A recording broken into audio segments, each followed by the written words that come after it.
All right, I gotta stop that timer early because something's crazy's happening in this stage 5. This is not just gonna be, if you're watching right now, a breakaway just got initiated by Rowan Dennis for Ineos, and following that was Simon Yates, and Simon Yates is 11 seconds behind Richie Porte on GC, and obviously is on Mitchelton Scott.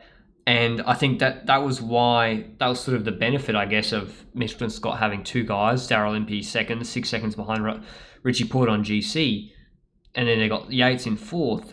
That forced just then, Richie Porte was alive to it and just closed the gap to that group, and now it's a much bigger group with, I think there's a second Ineos rider there as well, UAE, Quickstep, Education First, AG Duel Mondial. It's, in fact, 3 Ineos riders. Who's the Ineos rider in the white jersey? So Pavel Sivakov.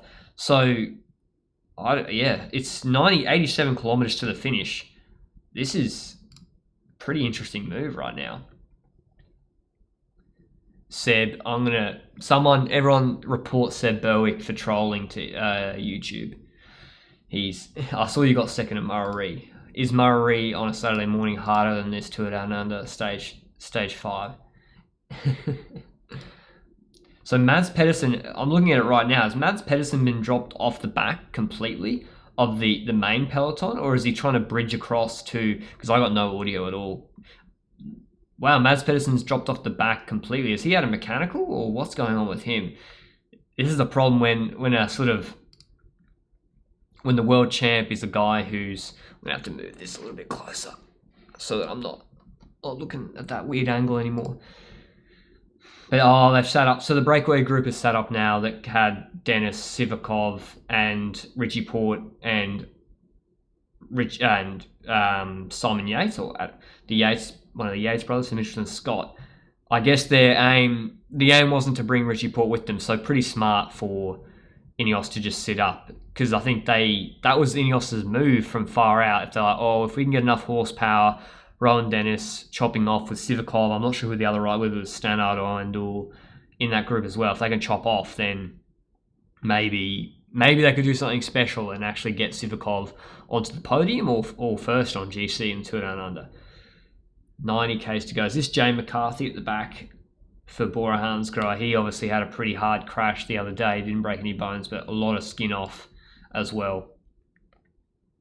If you want to watch the live stream for Europe, you should, I think, GCN Racing. The exact distance for me to go right now is 85.3 kilometers. They just rounded a crest. I should be about 12 to 15 seconds delayed. So yeah, 85.2 kilometers right now, with, looks like Stannard on the front right now. Another breakaway with AG2R. So Ineos are mixing it up. It's strange that Mitchelton haven't tried to include Luke Durbridge, I think. If you got these moves coming from Ineos, why wouldn't you want to include Luke Durbridge and try and get him in there with Yates? Maybe Trek wouldn't allow it, but I think Trek are looking pretty vulnerable, mainly because 90 kilometers to go on the flat. Has there been a crash? Everyone's freewheeling. 90 kilometers, when it was 90 kilometers to go, it's 84.6 kilometers as they round, 84.5 kilometers as they round this right-hand bend right now. Richie Porte having to close gaps on his own on the flat with no Mads Pedersen to tow him across. Maybe if Mitchelton Scott and Ineos, if they've agreed, we're going to isolate him, try and put him under pressure. This is not an easy stage. There's a hard hill climb at the end of it, or just not at the end of this, but close-ish to the finish. Let's have a look. Sorry, what are your questions? GCN 84.1 kilometers to go. Yeah, I got 84.1 kilometers. I'm watching on 7 Plus on my computer, so maybe I'm a little bit delayed, but that's the best I can do with the sync. Maybe I'll put in the comments here. I'll just comment. I am on a bit of a delay. How much do you reckon the delay is? About 12 to 15 seconds? So, because I can't really control the delay, because the way YouTube makes the live stream about 10 seconds delay, there's nothing you can do about that. Of about 10 to 12 seconds behind the live footage. FYI for syncing purposes. Pin that.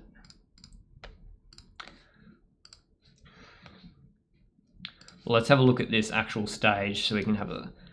Let's transition. Let's have a look at what this stage actually is.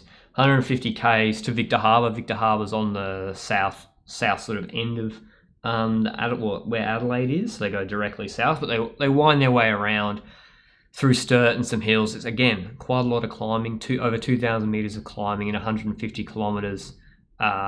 Intermediate sprints, I just had breakfast. I had to have 2 coffees to make sure I was sufficiently caffeinated for this live stream. And I don't know who won the first intermediate sprint. Can you guys comment in the live chat if you've been watching who did win? Did anyone for GC purposes actually win the take any time on the intermediate sprint, or was it not GC guys?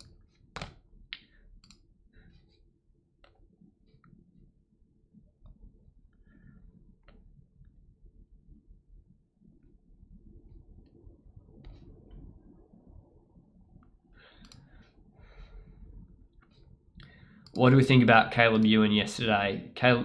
Let's have a look at the overview of the results.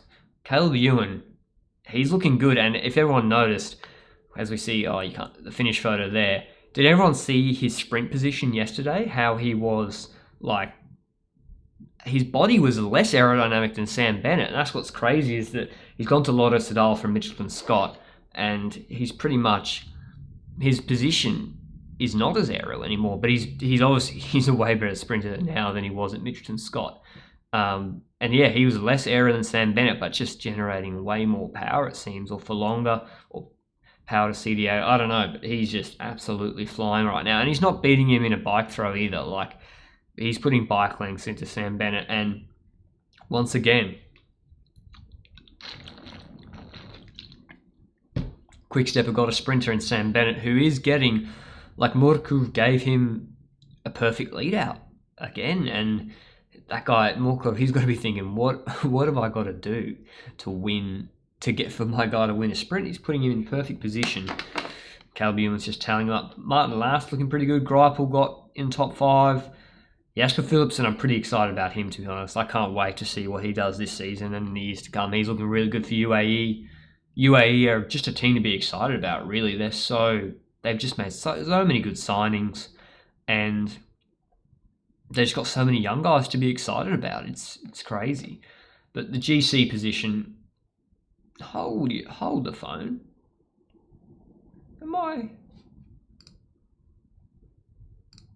Oh, so Daryl Impey's only 3 seconds behind Richie Porte after yesterday's stage. Let me see your comments. Impey is in lead. Don't forget, everyone, give old LR a thumbs up. Okay, g'day.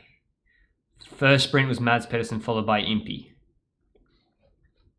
Okay, so is Daryl Impey in the virtual lead right now? Let me have a look at. I wish they'd show. I got 80.5 kilometers, 80.6 kilometers to go on my stream right now. There's the same break is away with. It looks like Stannard. It looks like Stannard to me. Again, I'm having to, as he jettisons the gel. He's got Bont. I think he's got Bont shoes. Man, there's so many ad breaks on my stream. So if you're watching GCN, obviously I think with GCN, would you have ad breaks or not? But on the 7 Plus stream, or Channel 7 stream, there are an insane amount of advertisements. It's crazy. Oh, did Kel break his collarbone? Jesus.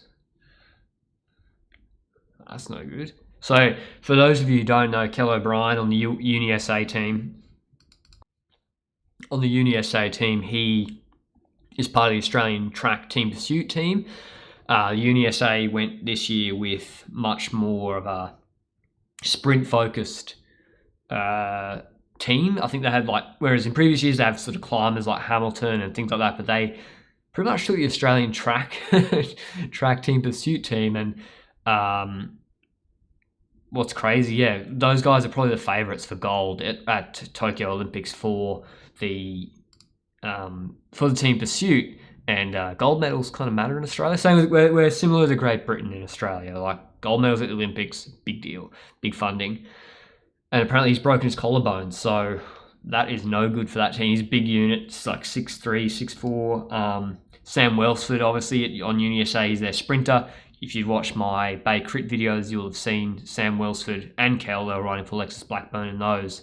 And yeah, it's no good that he's broken his collarbone. All right.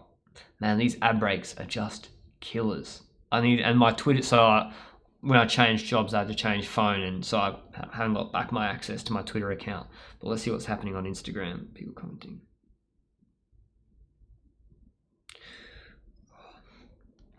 Where are people watching this from? I guess in America, it's not actually a bad time for you guys to watch the Tour Down Under, but it seems like there is no GCN stream for the US. So who has the US rights for the Tour Down Under? Is it NBC Gold? I think NBC Gold has those rights, but now I'm not suggesting you do this. But if you wanted to watch the Tour Down Under for free, relatively for free, if you're in the USA, then you could just get a VPN and pretend you're in London, and you'd be able to watch the Tour Down Under for free live on GCN's live stream. So you may as well do that. But I think, yeah, Daryl Impey's in provisional gold or ochre jersey right now. Seb Burke saying pretty good time to watch in Brisbane. It's 12:22 in Brisbane right now. Adelaide's half an hour ahead. Australia's so weird, man. Santiago Benitez says, I'm watching in Toronto on 7+ with a VPN. Smart. Evan O'Connor, Ireland, just home from the pub. Lads. Well, it must be like 2 a.m. in Ireland. You sure? There's no way, Evan. There's no way you're going to be able to watch this full stage. No way. You'll fall asleep. Porte's 2 seconds behind Impey. Can these ad breaks fucking stop? Channel 7, I mean, I get it. You gotta, I mean, the broadcast rights can't be that much, man. I know you got to get your pound of flesh. I know I got mid-rolls on my own channel. But Jesus Christ. This has been 5 minutes, man. What is this? I don't even want these products. GCN, do you have ads? I might get a VPN to pretend I'm in London to watch a race in Australia for free, that I can watch for free in Australia from London, because I can't take these ad breaks anymore. We're back. All right, I should probably calm down. 77.4 kilometers to go. Mitchelton Scott have assumed position on the front. 3 riders. So with Ineos 3 riders behind him. Looks almost like a crosswind, not crosswind chaos, but this is quite spicy for Tour Down Under Stage 5, especially pre-Willunga. Mitchelton and Ineos, I think Ineos really actually want to get a result here. They really want to, for riders like Pavel Sivakov, who are not going to be the leader for the Grand Tours, obviously, it's Carapaz, Froome, Bernal, Thomas, you name it.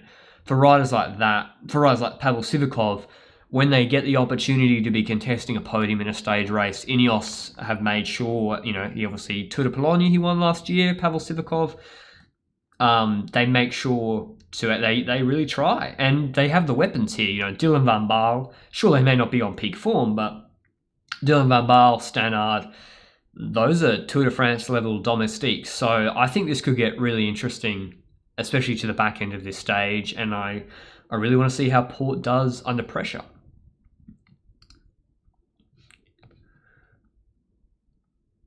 Why don't I do VPN GCNs with no ads? I don't know, I just don't want to justify paying for a VPN, and then that'll make it even more delayed, the stream, although GCN's probably more live than this. But yeah, hopefully in the last few kilometers or so there won't be any ads, touch wood, but who knows.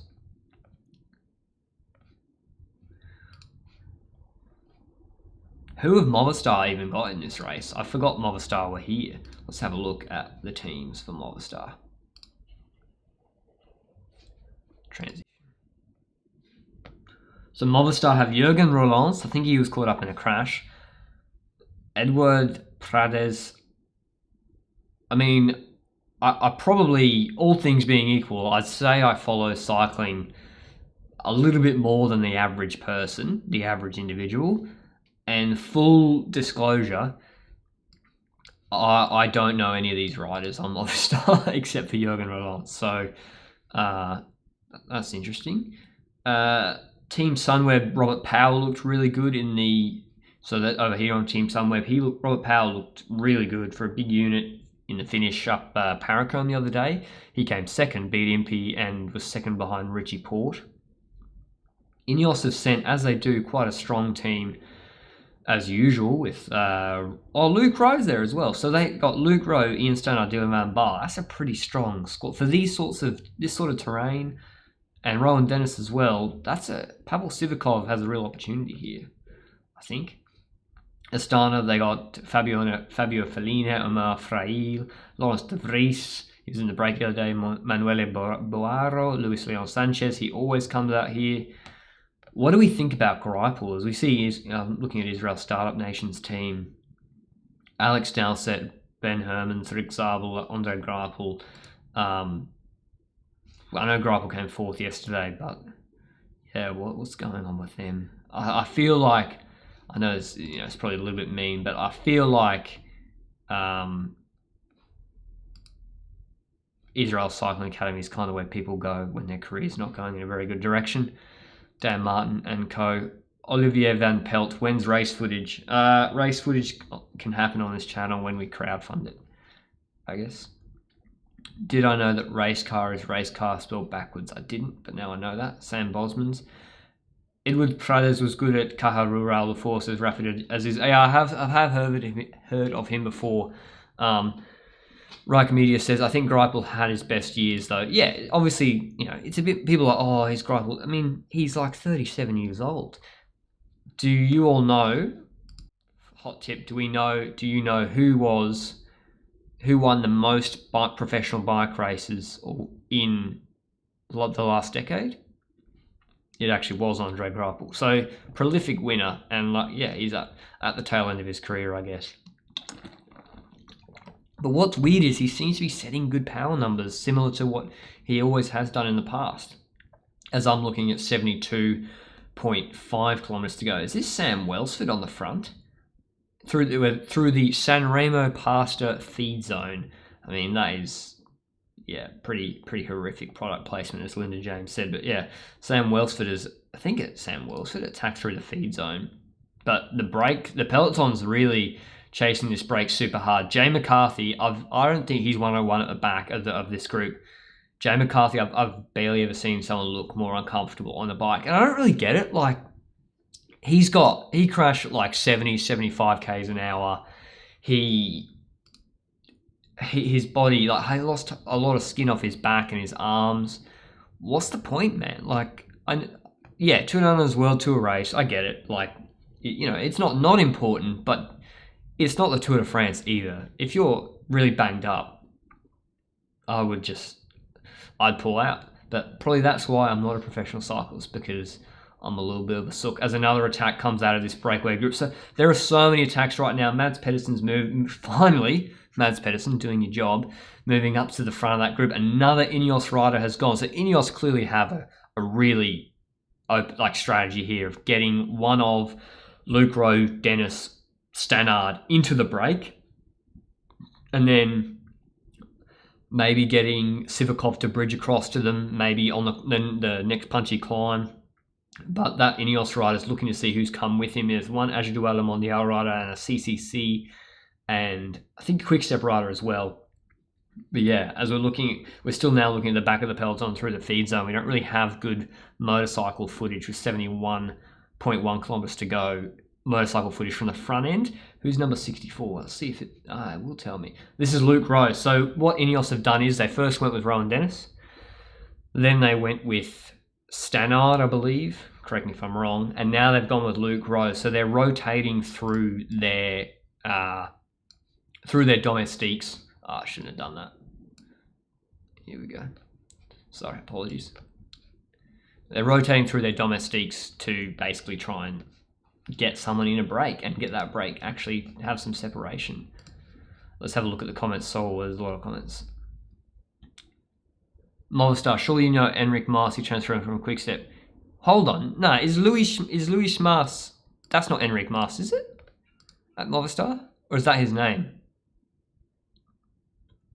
No, that's not Enric Mas for Movistar. It's Luis Mas. So I was, thankfully, for the first time in my life, not incorrect. Derek Holyfield Greipel will only get slower from here. Brian Messina, what's up, Lanterne? Not much.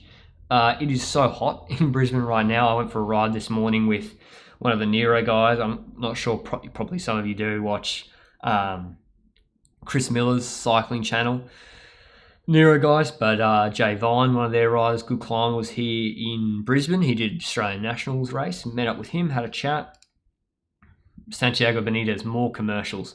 Timothy Hancock, this is why this should be on SBS. I know, it's pretty frustrating that this isn't on SBS. Like, cycling, and now I'm getting buffering, so I have to refresh that. Like, cycling is a massive race in Australia, in a massive sport in Australia, so pretty frustrating that it's not on SBS. Oh, the vocal cords are a little bit, need to be lubricated. Where's the hat, Lanterne? It's here, don't worry, but it's so hot. I'll put the hat on for the finale. Oh. Better not play the audio. If I play the audio, the FBI will get me. I'll put the hat on for the finale. SBS is, if you don't know, SBS in Australia is a free-to-air service. The Tour de France is typically on SBS in Australia. That has the Robbie McEwen, Matt Keenan commentary team, so it's really good, but yeah, pretty frustrating that it is on 7+, and they're just butchering us with ads, and they got the weatherman hosting it. Santiago Sinisterra, who do you think, in your opinion, who's going to be the best Colombian rider in 2020? Es Egan Bernal. Es Egan Bernal. It's Bernal. Who'd be second? Like, maybe if Danny Martinez has a big improvement. If you don't know, Danny Martinez is a rider. He rides for Education First. He's actually a pretty good time trialist relative to a lot of the other Colombians. And yeah, he's on Education First. Who else there? Rigoberto Urán. He's still got life left in his legs. Yeah, Rigo's been training pretty hard. Obviously, you got Sergio Aguita, also on Education First. Very young rider. Punchy finisher. He beat Alejandro Valverde in a reduced bunch sprint last year. So I'm really excited to see what happens with Sergio Aguita. What other Colombians are there? There's so many. It's crazy. Sebbo, you live streaming for the whole stage? Yes, I'm live streaming for the whole stage. I got the house blocked out, Ethernet cable in, camera charged, lights on. I'm already sweating a little bit, and I'm half an hour in, and the voice is already getting a little bit scratchy. But I got my water bottle, I got my sunglasses for the lights, and I got my hat for the sweat. So I think we'll be right. Sam Bosmans, what Grand Tour do you think fits Evenepoel best? Oh my, hold that thought. So 7+ have got Jens Voigt, aka I was on CSC during the year 2004, 2005, and I never saw anything related to doping. Never saw it. Never heard word of it during 2004, 2005 at CSC. But yeah, that Jens Voigt, he's on 7+ at the moment, and talking to, I think it's the weatherman. So listen, it's not great. The coverage of the Tour Down Under in Australia, it's not great. I'm not sure, does the GCN live stream have one of the GCN guys talking over it? But yeah, I'm now watching highlights of the intermediate sprints on this stage, and do you think there's been more what's your guys' perspective on this? Do you think there's been more crashes during this Tour Down Under than typical, or not? It feels like to me there's been quite a few crashes, considering you got to bear in mind that relative to Europe, and I just spoke to Liana Lippert. I interviewed her yesterday. She came second in Women's Tour Down Under on GC for Team Sunweb. I interviewed her yesterday, and she said, like, the roads are so much wider here compared to Europe, especially like Belgium, roads like that. And bearing that in mind, do you think there's been more crashes? I think so, and I think there's also been a lot of people moving up on the side of the road, and unlike Europe, we usually, especially these country roads, there's a hard shoulder. Well, not a hard shoulder, but there's a nice sort of safe gravel runoff on the side of the road, whereas if you get squeezed off in Europe, then you're going to go into a bollard and cook yourself. But maybe that means people are taking more risks on the side, trying to move up in spaces they wouldn't in Europe. Maybe there's early preseason nerves. I don't know. Old odd jobs. Does crack actually make you go faster, or do you just feel great? I think crack would make you go faster for a short period of time. Riker Media, yeah, the roads are insanely good. They are. Adelaide roads are really good hot mix. Timothy Hancock, Mitch Docker shaved his head and mustache for an $8,000 donation. I presume for the bushfires. That's awesome to see. And Sam Bosman's getting back to that. What Grand Tour do I think suits Remco best? Do you mean like in general, or for like the particular Grand Tour this year? I think probably Giro does suit him better this year, but I don't really know. We'll see how he goes at Giro. I think he'll do okay. With 66.2 kilometers to go, there's now an actual gap of 1 minute and 22 seconds to the breakaway. The breakaway has world champion Mads Pedersen in it. 123 now. World champion Mads Pedersen. It's got Ian Stannard, or are they off the back? With the ad brakes, it's hard to know. They're off the front though. And there's a CCC rider in there as well. So Ineos are making sure they get a domestique in these breaks, and now Trek are making sure they follow it as well. But 4 riders, 125.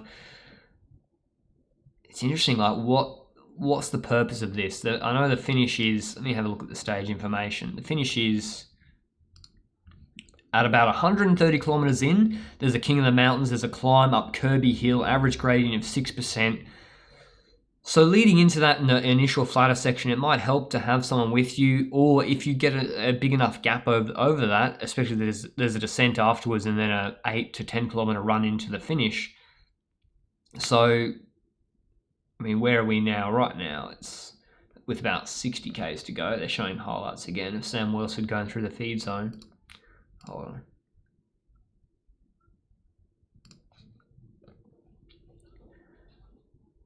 Absolute Cycling, where's the hat? It's here, but it's too hot, and if I run the aircon, you're going to hear the white noise of it, so you'll get you'll get irritated. Inspectra 51, crack actually makes you move over 2,000 watts, then you get a heart attack. Interesting to know. Chris Noonan, not sure if discussed already, but thoughts on Bennett's comments about the course manual yesterday giving inaccurate info about the final stretch. I didn't see that. Did Sam Bennett complain about the final stretch being... Oh, and that CCC rider. So the initial break was Stannard, just right now, Stannard coming across. And then 72 for CCC, which is Josef Czerny. And then the Bora rider is 106. The Bora rider is Ida Schelling. Is this Brad Absolute Cycling? Is this your mate Ida Schelling? And now Mitchell and Scott have gone to the front, and the Trek rider third. Richie Porte's right at the head of affairs as well. What did Mitchell and Scott do? You got Stannard's gone up the road with Mads Pedersen, 2 domestiques. They're not looking for the stage win, and they've let the gap go. It's gone out another 30 seconds with 64.4 Ks to go. It's gone out another 30 seconds as I've been speaking for the last 2 minutes. 150 left. Absolute Cycling. They're trying to put pressure on the helpers for Mitchelton and Trek, so they come into the finish. There's no organisation, so maybe some late attacks from Van Baal and Rowan. But if you're Mitchelton Scott, why would you chase a breakaway of Stannard and Mads Pedersen? Why wouldn't you just let them go? Like if all you care about is GC, then you're like, well, you've now isolated Richie Porte, and we'll let you go 5 minutes up the road, and we'll just attack Richie Porte later on. Diego Quiroga, would you take Roglic or Bernal to win Tour de France 2020? I would take... I think I actually like Primoz Roglic. It's about 50-50, but in the betting markets, obviously, I would take Primoz right now over Bernal, given the odds. Like Primoz Roglic, $6.50. I think they should be joint favourites, just about.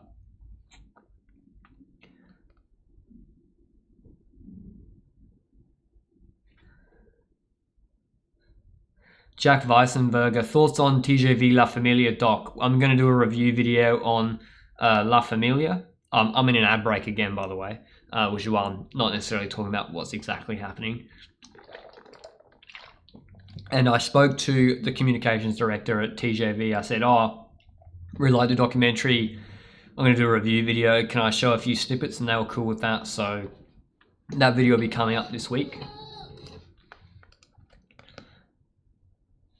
I think Lucas Kiakshvili said TJV, the La Familia documentary is finally on YouTube, so no need to register at Jumbo-Visma website. But I guess if you don't register on the website and watch it, then they'll not have the data to show that, oh, it was actually a good idea for them to put that time investment into that documentary to make it worthwhile. So I would recommend signing up for it if you can.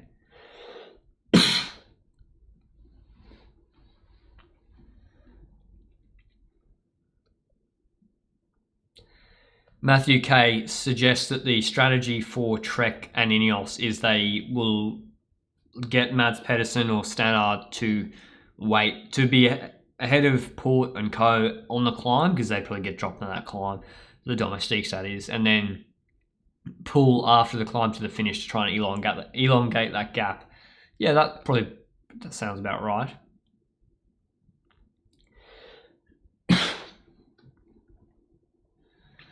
I mean, the last climb is pretty hard. If you're not sure if you can see it on the screen, let me show you. Let's see if we can find the Strava segment for Kirby Hill. Average gradient 6%. Let me see where it is. So it's quite late in the piece, so they go back. There it is, outside of Porte. Let's find it on Strava. I'll find it on Strava for you.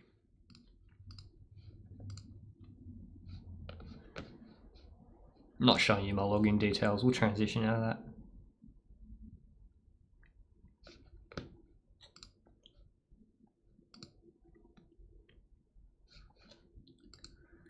Oh, that shows you where I live. Not going to show you that either. Port Elliot. All right, let's have a look at this. Who do we reckon has the com on this segment? Have they done this before in the Tour Down Under? Crow's Nest Road. Is it Crow's Nest Road? It must be this. It must be this climb. That looks correct to me. And 15,000 attempts suggests that the Tour Down Under's done it before. Let's see. Up there. Yeah, it's this one. Okay, it's this segment.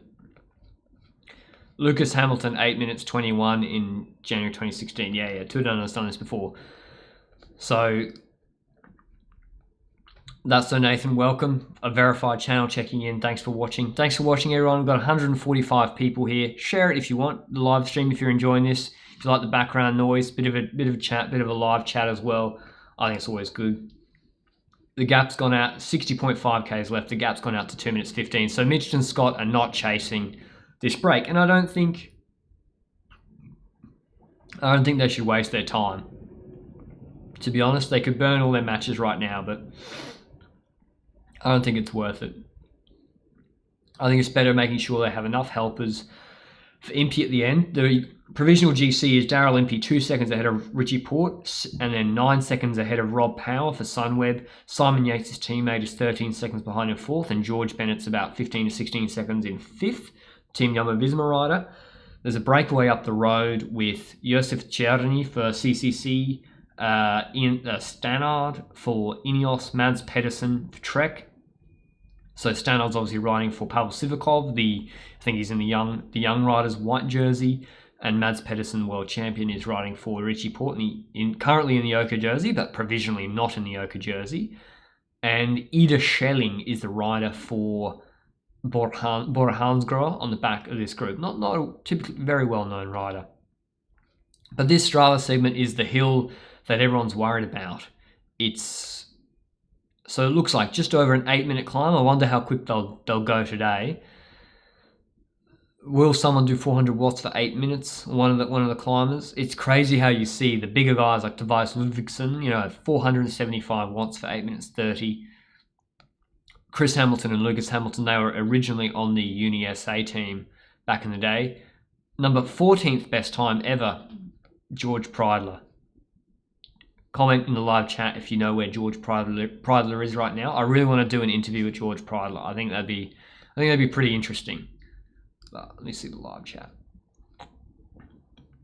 Absolute Cycling. I'll sell the information for the Lanterne's house. DM me. You don't know where I live. Diego Quiroga. Do you think UAE will let Pogacar lead them in the Tour de France? They should, but I already seen they're speaking about riding for Fabio Aru, and that's just the most stupid thing I've ever heard. Fabio Aru, you better practice your zone 4 20 mins, because you should be riding as a domestique for Tadej Pogacar, aka probably top 4, top 3 young rider in the world. He already came podium in the Vuelta, so yeah.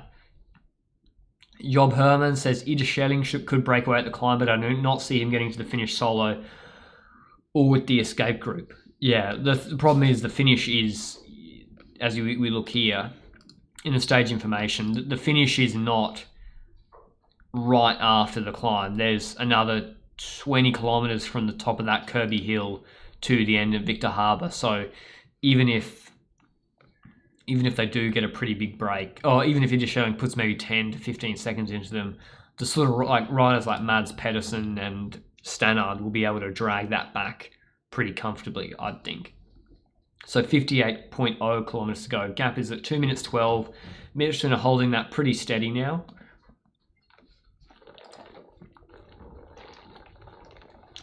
It looks like Jack Bauer is on the front. There's an Astana rider, second wheel. Who are Astana riding for? What have Astana done in this stage right now? Mads Pedersen getting a pretty sticky bottle from the back of this group. And I got an email the other day, actually. This is interesting. I got an email the other day from a Jumbo-Visma fan. I'm not sure if he's in Europe. George, I think, sent me an email. It showed... Remember when Rowan Dennis, I'm not sure what stage it was, but Rowan Dennis got popped off the back.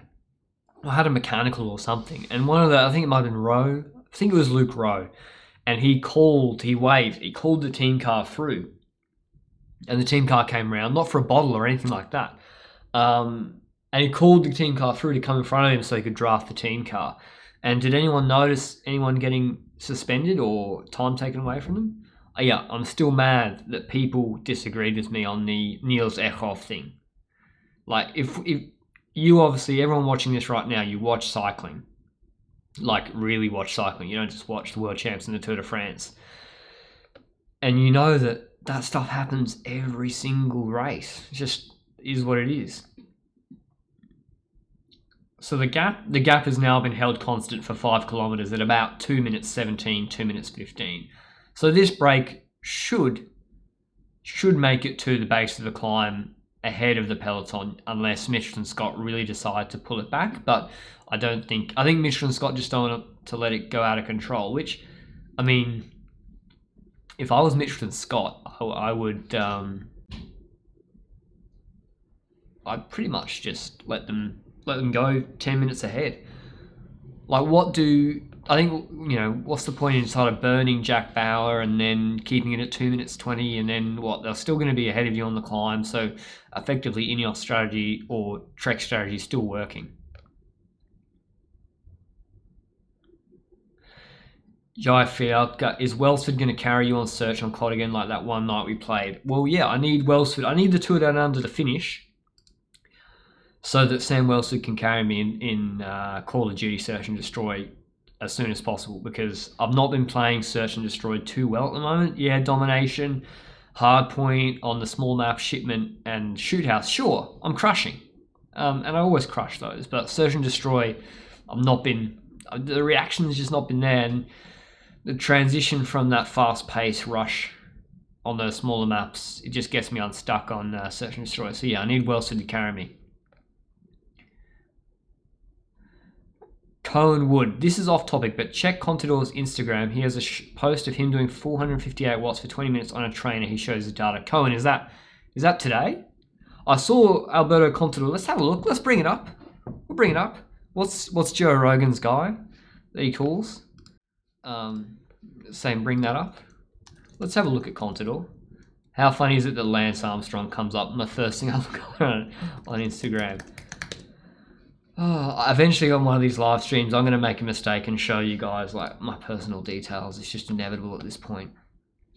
So obviously Contador, I'm in an ad break again, all right? So don't get mad. I'm in an ad break. Just leave me alone. He's promoting this bike. Is this Ivan Basso? Yeah, Ivan Basso. Listen, kids, I tell you, listen up. I'll give you some, here we go. I want to give you some quick life advice. I'm at 99% of the time, to close to 99% of the time, doping pays off. And for the 1% it doesn't, yeah, it sucks and it ruins their life. But 99% of the time, it pays off. And you get to start your own bike brand and be a Eurosport commentator and have these Chinese open mold frames that are supposedly handcrafted in Italy and these weird kits, and these are going to be so expensive. So expensive. This is on Vander. How funny is it that like Contador still wants to win so badly? But yeah, Ivan Basso and Contador obviously doping suspensions, but let's buy our bikes, man. Whatever. This is I mean, I'm not supposed to pick favourites, but I'm not professional. For real, I think Contador is one of the most cringe people. He's just something about him so cringy, man. Zoom out a bit. Like, I don't know what it is. Just, yeah, I find him really cringeworthy. I'm still in an ad break. What are your comments? Colin, can you show me where that post of him doing 460 watts for 20 minutes is? Because that's insane. Caleb Ewan off to a great start, that's for sure. Katie A, so true. And then the announcers were praising Brodie Chapman for not using the cars at all, but the rules applied so randomly. For sure, Katie. Thanks for tuning in, Katie. We've got 170 watching now. We're just going to get to 200 today.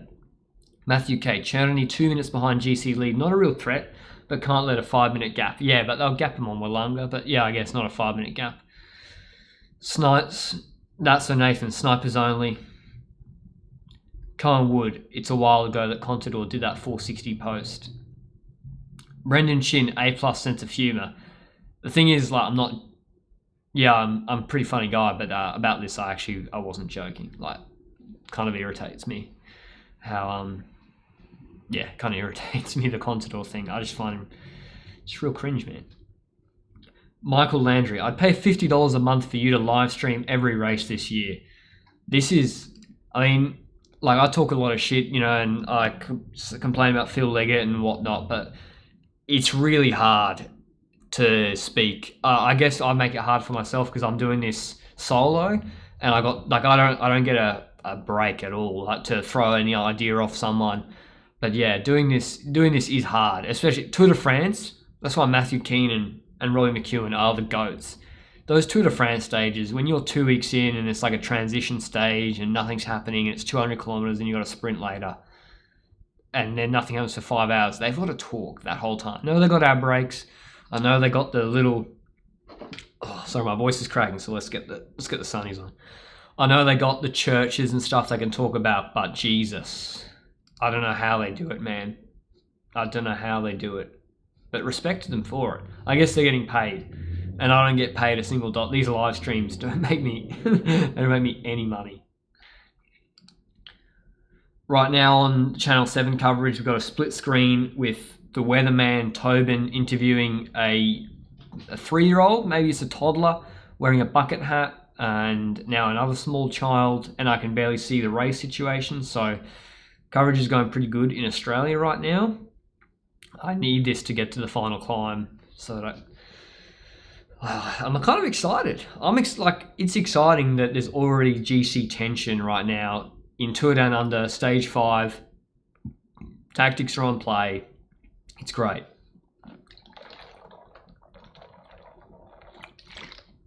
Thanks, Colin. Colin Wood, can you send that to my Instagram? I want to analyze that Contador data, 460 watts.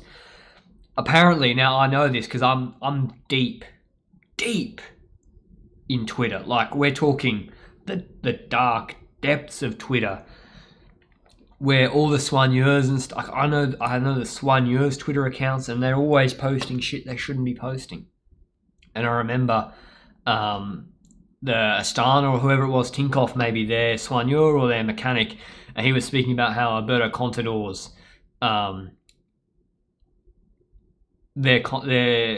Contador's power meter was a little bit funky. Like, but then it's like, well, obviously Contador's still doing good numbers because the guy kind of won every Grand Tour, so he obviously was doing pretty good power. But yeah, that 460 watts for 20 at 62 kilos, I don't know, man. Maybe.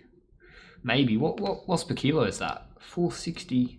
I should know that off the top of my head if I had a beautiful mind. What do you do? 458 watts divided by, say, 62. 7.4 watts per kilo for 20. Come on now. You didn't do that, Alberto. I don't think that's real. Now they're showing the stage finish from what looks like 8 years ago. It looks like, is that Fabian Cancellara? It's a yellow jersey. So this is a Tour de France ages ago. I don't know why Channel 7 is showing this. Fabian Cancellara made an appearance at, it was Fabian Cancellara at CSC. Oh, they got Cancellara on right now. Okay, another one of my least favourite people. Who's pretty self-absorbed. He was at the Tour Down Under. I'm looking at 51.3 k's to go. Mitchelton and Scott have brought the gap down by about 40 seconds to 1 minute 38. So the gas has been applied right now for Mitchelton and Scott. They are working to bring this back. And I always think about this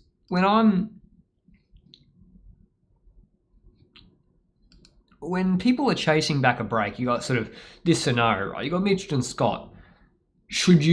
What's more optimal? You got Jack Bauer, Luke Durbridge, Cameron Meyer. So you got engines, right? You got engines, they're all pretty well fit and primed.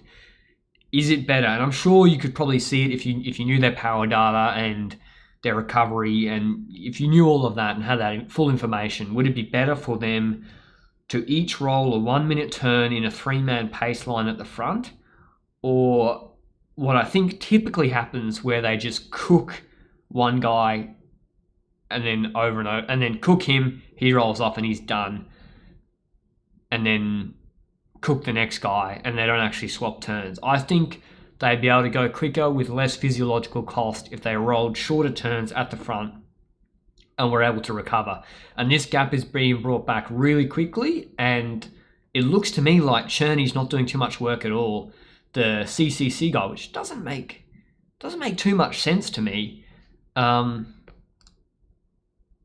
make too much sense. He should be doing a lot of work. But yeah, it looks like Ian Stannard's being lent on a little bit too much.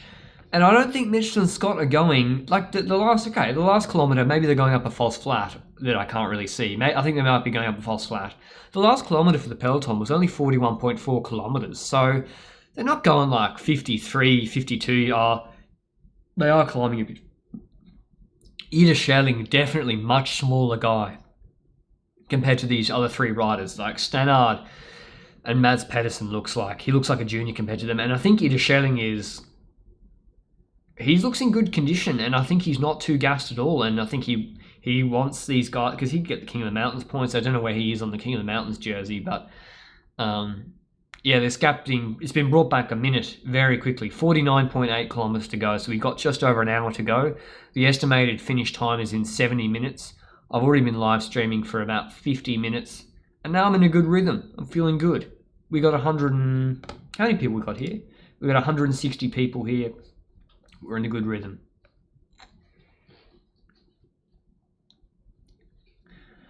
Matthew K. DC Rainmaker said, almost all pro teams are on inaccurate power meters now. But the inaccuracy of a power meter doesn't matter. All that matters for a power meter is it consistent. Pat Zar says, how can I watch the race? Is there an online stream? If you have a VPN, you should go and watch on GCN. You can watch if you have an NBC Sports Gold package, which if you're in America, maybe that'd be a good idea for you for the rest of the season. The NBC Gold, I believe, is showing it. If you have a VPN, you could choose to watch it on 7+. I wouldn't recommend it. I wish I had the GCN stream because this 7 coverage is trash and really frustrating. But I think what annoys me about it is when the commentators when the coverage treats you like you aren't a really big fan of cycling. It's like, I'll watch this if you just show the cycling with nothing. You don't even need to pay commentators or anything. I'll just watch it. But yeah, all these ad breaks, all these cuts to these Egypts interviewing people, just very annoying. Diego Quiroga, could you do previews of World Tour races, like your own thoughts, favorites, important stages? Yeah, sure. Maybe for the monuments and the Grand Tours, I'll do videos like that, and maybe take a look as well at some of the climbs and things that happened in previous races. I'll do that as well. Mark Rathkamp, I would much rather hear your rambles than listen to the big networks mamby-pamby. And this is rambling, don't get me wrong. Like, once you get pretty deep in a stream and you're the only commentator, it gets pretty, yeah, you just start to get delirious. If any of you remember, during the World Championships road race, I asked, when Mathieu van der Poel got on the race, I said, why aren't Holland chasing this down? And in my defense, I'd been streaming for 6 hours and it was 2 a.m. So, and at that point I said, I'm sorry, but I must leave and go and watch this in silence in the bedroom because I'm talking absolute nonsense. In Australia, a lot of the advertisements have been paid for by Zwift,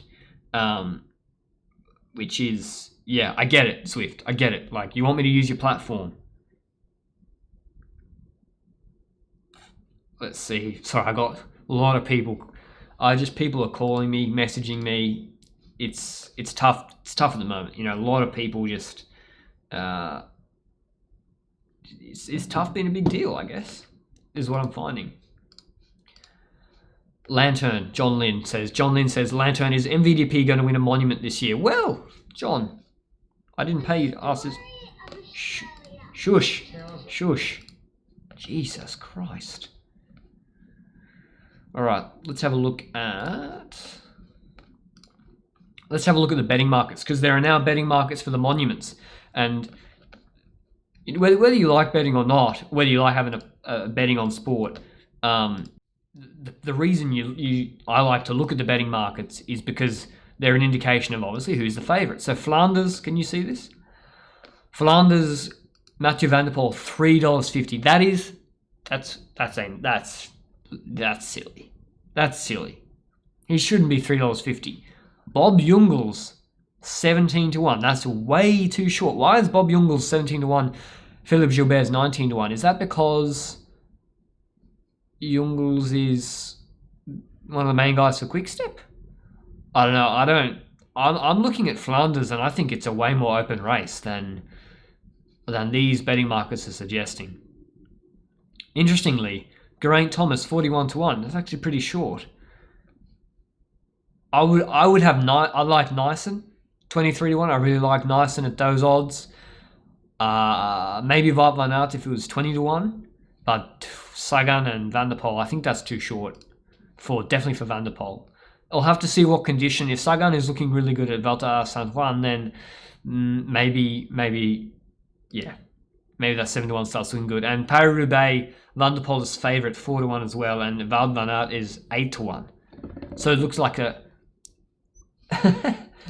Sorry, the race is still an ad break, but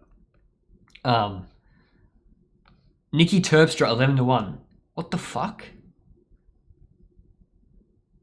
Is maybe someone's put a lot of money on Terpstra or knows something I don't, but Nicky Terpstra didn't win a race in 2019, I don't think. It didn't do very well. This is crazy.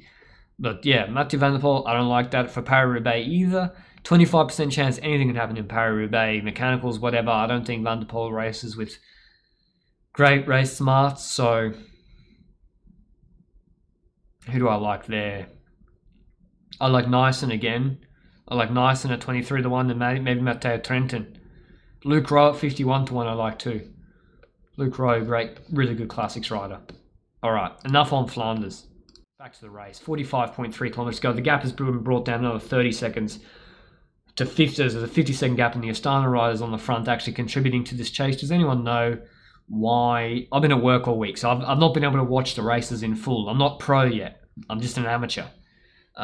Because you guys don't click on my ads enough. No, I'm just kidding. You guys are good.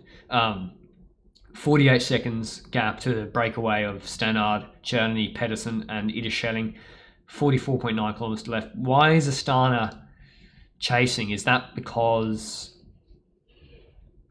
Let's have a look. Is that because they have someone for King of the Mountains? I'm just trying to figure it out. Let's see. Why are Astana doing that? Do they just want stage win? They got no one in top 10 on GC. They got no one in top 10 on points. They got no one in top 10 on Young Jersey. And they got Lawrence de Vries. Lawrence de Vries is second on King of the Mountains. But he's 18 points behind Joe Roscoff, the American for CCC. So it's a little bit strange that they're a little bit odd that they're chasing. Maybe it's just for the stage win. Hunter Tischer, come on, just show the race. I can't show the race. Michaela Graham, what are you going to do with Eurosport gone? I don't know what my options are now. I'm not paying extra dollars for fetch. What do you mean with Eurosport gone? Eurosport's still in Australia. On Foxtel. I'm not sure if you're Australian. Jorge Ochoa, show the race. We are not interested. Retarded. Edwin B, not everyone can be an influencer. True. NBC, Ian Hutchinson, NBC Gold is pretty decent in America, but I've got it on mute. Your commentary's best, correct. Linda James, 7+ has the Olympics to destroy. Olympics will be big this year, but yeah, I can't. I'm not going to watch the Olympics road race on 7+. This is way too frustrating. Patrick Campbell, lay the bet then. You can't lay a bet on Bet365. You can lay it on Betfair, but there's no market or liquidity to actually lay that bet. Robert Prendlin, have you given Lance 30,000? Yep, I wired Lance to 30,000.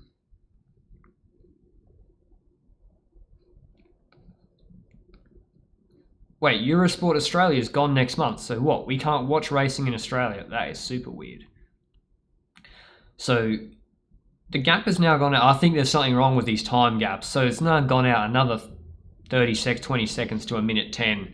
The software's not doing a great job here. Maybe it's because they actually got on the radio and realized, oh, it's getting close again, and Pedersen's not on the front, is actually working pretty hard, but that's weird. 42.8 kilometers to go. If you remember, the climb starts at about, let's have a look.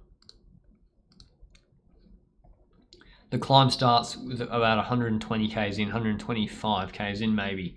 But these rises, these false flat rises seem to be really hurting Mads Pedersen. I'm not sure what condition he's in at the moment, but they're going through like one of the later feed zones with 42.6 k's to go. Ida Schelling, the Bora rider, looks really good. But Mads Pedersen looks like he's struggling to hold the wheel right now. But I guess this is the way he rides. In the World Champs, he looked pretty comfortable actually, but these guys are suffering out front right now.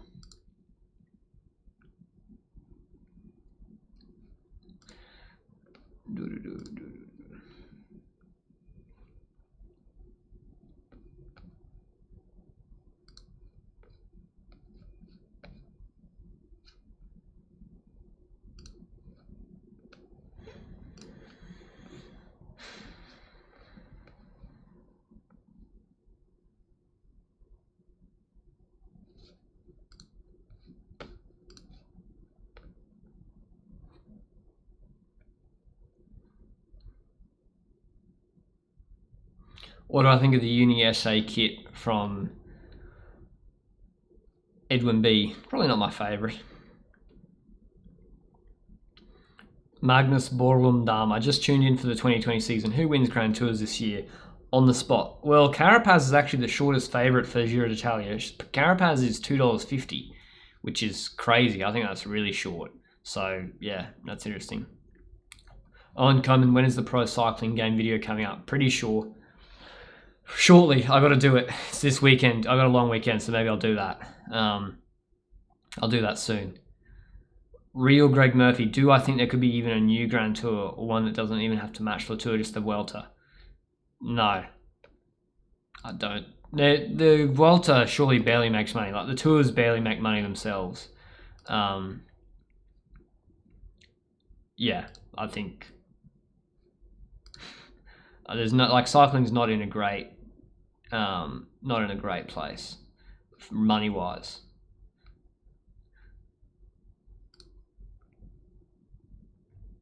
God, I was just looking at. Sorry, I'm just looking at these comments on that Bjarne Riise video I put up. So many people butthurt about me saying that maybe, not sure entirely, but it might not be a great idea for Bjarne Riise to be a manager of another World Tour team and to get to appoint the same doctors who were proven in a report to flout the TUE and abuse the TUE system. So maybe it's not a great idea for him to be in charge of a team. But apparently I'm not allowed to say that. Apparently that's really mean, and we should give Bjarne Riise another chance. There was a cycling news. If you want to understand how cycling media is just so like in bed with the acts, like they just want access from riders and whoever in cycling, they're so desperate for it. Like Cycling News just put up an article about Bjarne Riise, and it's the most pathetic thing I've ever read, man. Jesus, like they're just, it's like they pay. It's like Bjarne Riise paid them to write it. It's just, come on. Aaron Moffat, is he appointing the same doctors? Bjarne Riise, before it was announced that he was the manager of NTT, he appointed his doctor from CSC. So, like, is there no one else? He even got the same soigneur in. Same soigneur. And you know who blew the whistle on CSC back in the day? It was a soigneur. Soigneurs need to be trusted, right? Because they see everything. So you even appointed the same soigneur. Now, maybe no one else is physically capable of carrying bags up the team bus in Europe, except for this one dude. But whatever, I don't care. And people say, "Oh, why don't you talk about Sky?" It's like, yes, I do as well, all the time. I make snide comments all the time. I just think, Bjarne Riise not great. But anyway, now see now we're showing sheep with 38.9 kilometers to go. So we got, let's see, this climb's coming up in about 15 to 20 minutes. The breakaway's been brought down to another 50 seconds. Still the same break of Pedersen, Stannard, Cherney and Ederschelling.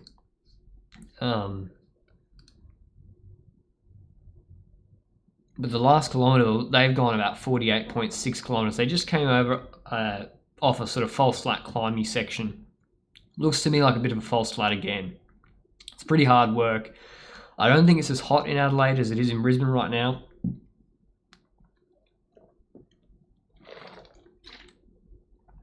But Mads Pedersen is going pretty deep and going pretty hard to try and keep this gap away. So obviously, it's very, very important that he gets over this climb, or at least up this climb together with Richie Porte. Because the problem is, right, because there's 20 kilometers from the finish of this climb to the finish. Richie Porte, Daryl Impey, if they're all in one group together, they're going to drop people like Mads Pedersen and Ian Stannard up this sort of an 8-minute climb up Kirby Hill. There's a 12.4% pinch in it as well, so it's not like a flowing climb either. There's some steep parts as well. And on the front right now for Mitchelton Scott, it looks to me still to be number 3, Jack Bauer, the Astana rider, 111. Where is he? So it's important that if Porte is to have protection at the end of the climb, in the run into the finish, then he needs helpers at the end. Now, Daryl Impey and Yates will probably be able to go over the climb together, so maybe they'll be able to help each other. Maybe Cam Meyer and co will be able to stick with them. They're in pretty good condition, so it's not as important for Meyer for Yates and Impey for them to have helpers over the hill. Now, if Richie Porte drops a nuke bomb, and actually, if Richie Porte drops, or Pavel Sivakov, he probably won't, but if they drop one of those Michelin guys over this climb,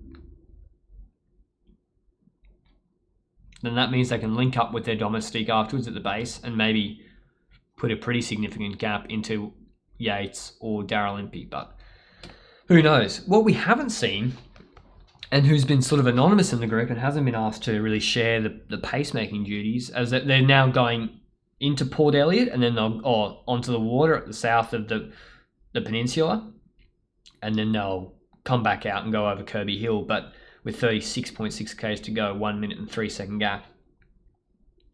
But yeah, Sunweb haven't really been lent on to do too much work, or for Robert Power. He's on GC. Robert Power is provisionally, I think, third on GC. 9 seconds behind Daryl Impey. Now, finally, as I've said that, a Sunweb rider has appeared on the left-hand side of the road behind that Astana rider. I still don't really know what Astana are doing, but one Sunweb rider's appeared to actually help out, I guess. Because, yeah, who are they? They've got... Who have they got? I'll have a look. Absolute Cycling. This is better commentary than James Tobin asking the kids what they like about cycling. Isn't this basically me asking the kids what they like about cycling? Or isn't this basically adults listening to a kid talk about cycling? Oh, from my water bottle up, my throat is fucked. Jesus.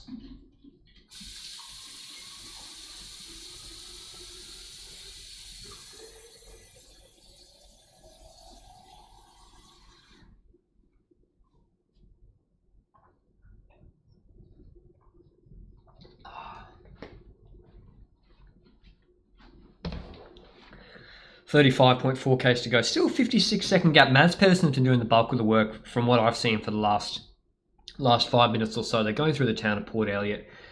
Jay Vine says in the live chat, what if Pedersen wins? Won't we look stupid? Yeah. I don't think he will, though. I think Pedersen... I think he's going to lose a fair bit of time over this climb. He's not going to be too good at the climb.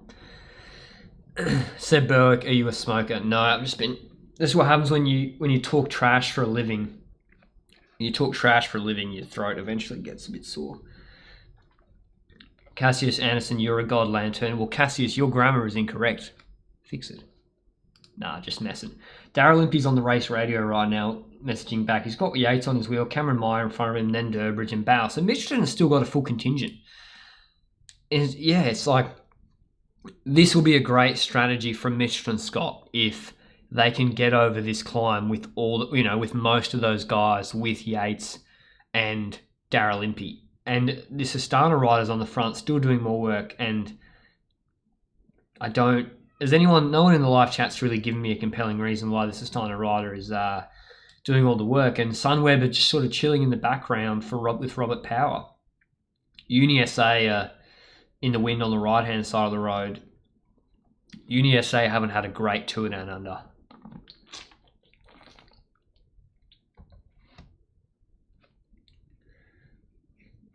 I mean, yeah, the problem with UniSA is they picked a lot of sprinters and it hasn't really paid off. Yavuz C, just turn on the AC, you're going to pass out soon. All right, we're going to test the air conditioning. I'm going to test the air conditioning. If it's annoying, I'll turn it off. Let me just give myself just a little 2-minute burst. Otherwise, I'm gonna be cooked. Ronald Salguero, Richie Porte is the man of the race. I don't know. Yeah, Richie looks really fresh and he looks like he really wants to win. He's been on top of all the moves. Remember when Rowan Dennis initially attacked? This was at 85 k's to go. Rowan Dennis attacked and Simon Yates jumped onto his wheel. Yates was fourth on GC, or is fourth on GC rather, even provisionally. And Richie Porte on the flat closed that gap himself immediately. And sometimes I think that's the smart thing to do. Like, say if you're the GC leader or whatever and you see the gap going, you feel okay, you could be like, oh, well, I got my domestiques here. Call them through, close that gap for me. But then by the time you've done that, maybe it's another 5-10 seconds. Or you could just, Richie snap closed it, and that pretty much shut down the move. Even though there were 3 Ineos riders in that break, it was a really smart move from Ineos, like great strategy from them. But yeah, Richie closed it quickly himself, and it paid off. And he's been pretty much well protected for quite. He's looked good for the rest of this stage so far. We're going to see how he goes on the climb, but we've got no reason to believe why he wouldn't do a super good job on this Kirby Hill climb. 8-minute climb, kind of steep, should suit him.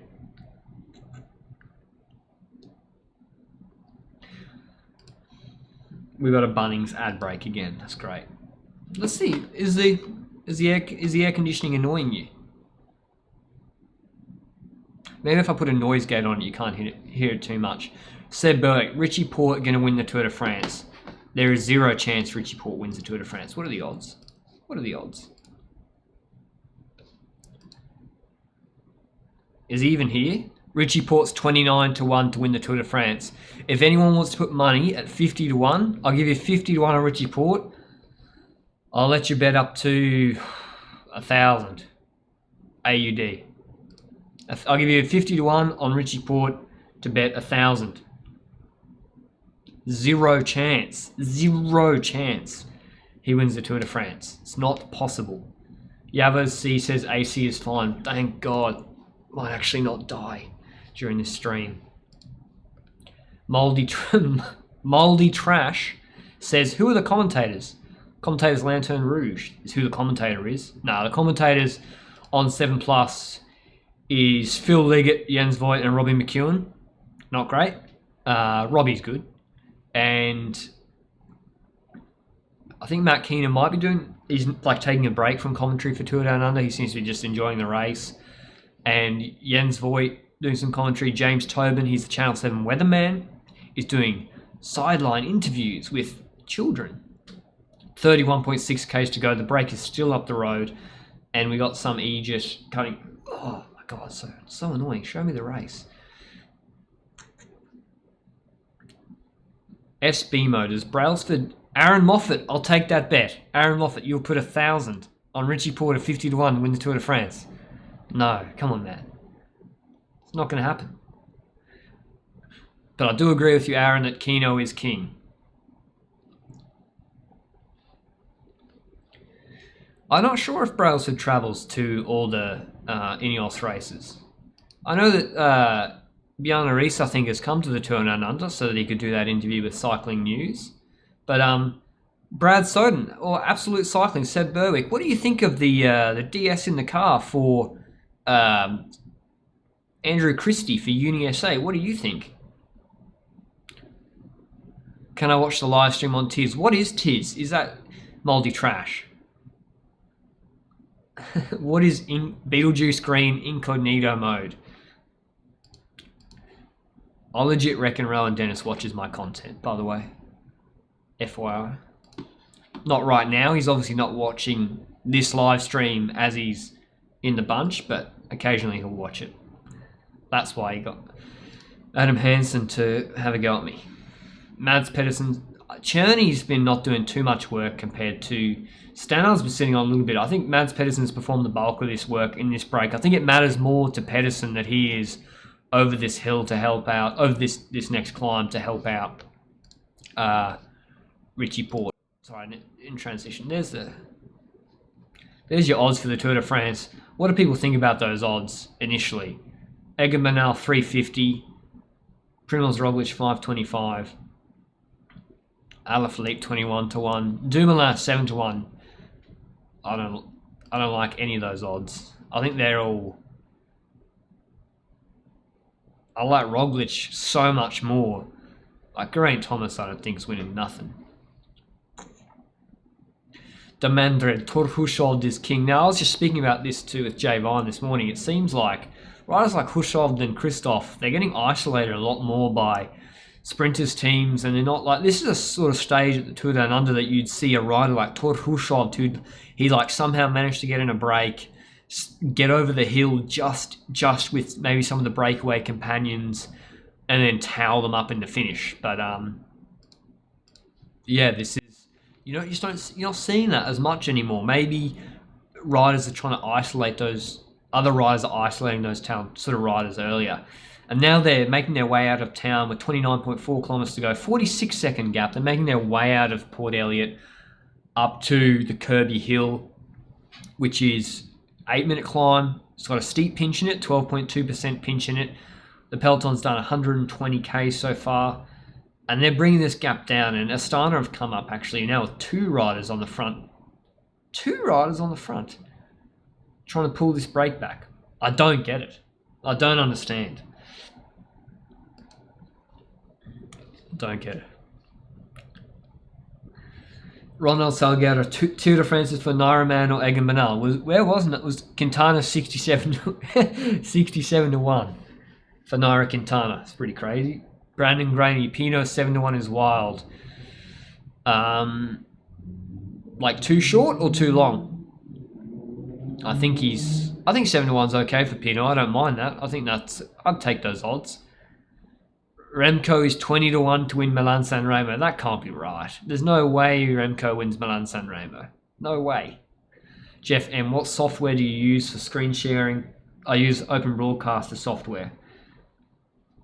Adelaide, South Australia is a pretty beautiful place. Obviously, it's very dry at the moment. Not much green. You guys can see that from overseas with the helicopter overhead shots, how dry it is.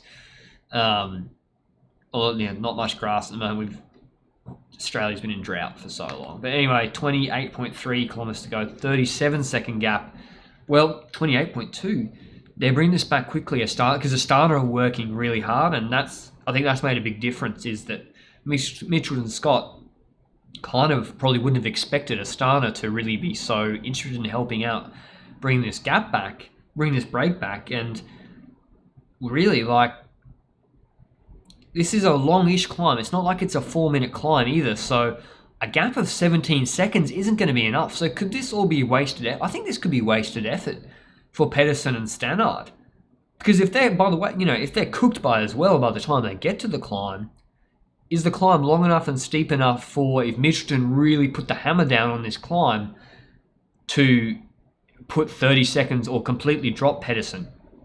And Mitchelton have gone on the front. It's still Jack Bauer, number 3. Durbridge is still there. Cameron Meyer hasn't seen the win for ages. So Mitchelton have got 6-7 guys, and they're looking really good. This could almost be wasted.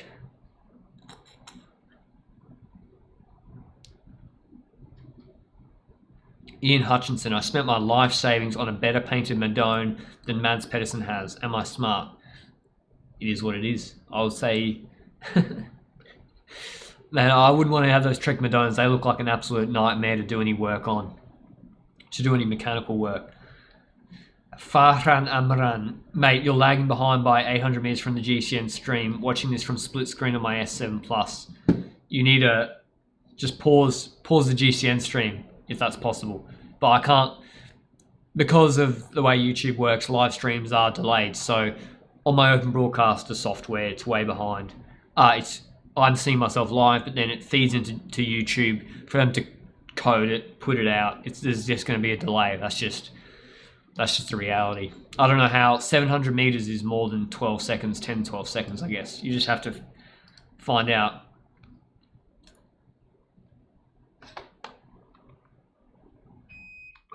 Get that AC off. Lucas Kashiashvili. It's going to be Egan Bernal versus Primoz Roglic at Tour de France. I agree. I think Dumoulin is going to be a helper for Primoz Roglic, and Geraint Thomas is going to be a helper for Egan Bernal. I don't know why I threw him 7-1. Like, there's zero chance that that Chris Froome is going to win the Tour de France. Crackers K. Is Jens Voigt just impossible to listen to? Yeah. Jens Voigt is bad. Like, not a big fan of old Yenzi. Absolute cycling Aussies can't watch GCN stream anyway. So what do we think? Need this in the chat. immediately, who is going to win this stage? Who do we think people are going to win this stage? Is it going to be a sprinter? Or is it going to be one of Daryl Impey? Who will actually win this stage? Will there be a GC shake-up? Will Porte take back time on Daryl Impey? Obviously, Daryl Impey's 2 seconds ahead of Richie. If that stays the same, is 2 seconds enough for Daryl Impey, given that it's Wollonga tomorrow?